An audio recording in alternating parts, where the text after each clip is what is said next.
ఒక్కడిని అమ్మాయిని తీసుకురాగలను. రికార్డ్స్ చూసుకో, ఇంతవరకు ఒక్క ఫైట్ కూడా ఓడిపోలేదు.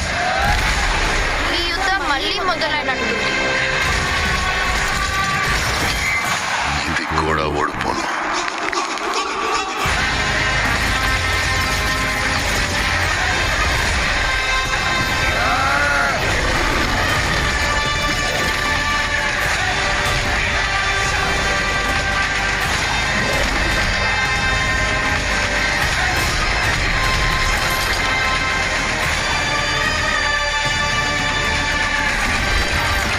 తొలి ఊపిరి కూడా తీసుకొని నీ బిడ్డ కోసం ఇంకెంతమంది చనిపోవాలి?